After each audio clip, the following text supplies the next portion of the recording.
the place where Christianity started in Africa, which had one of the most powerful civilizations of Africa. That is where there is today's Eritrea and northern Ethiopia. And there are so many things which happened there about how they became so powerful, adopted Christianity, and failed. This is the story of the Kingdom of Aksum.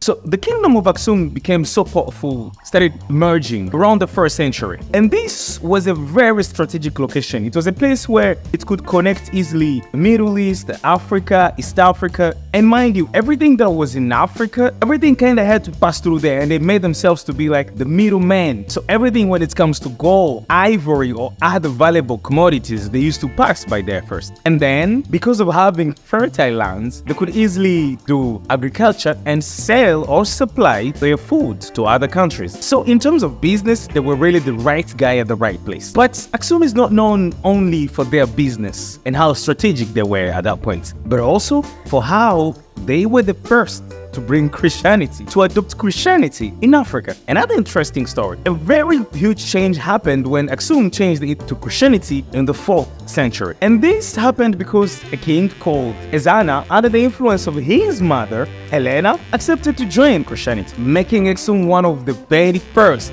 places in Africa to have Christianity.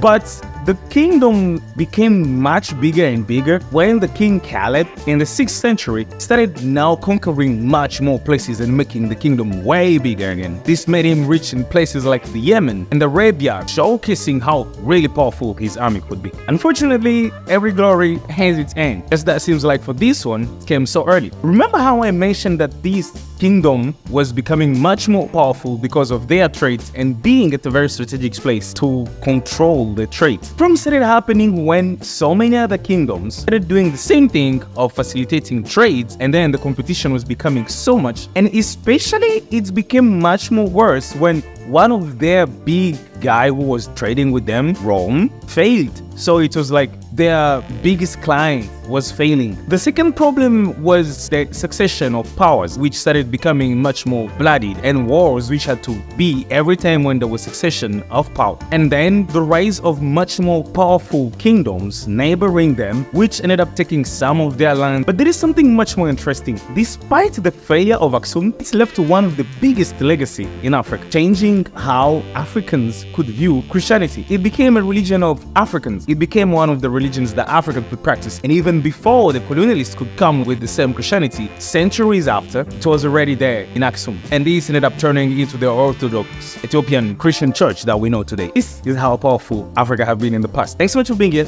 Catch you next time.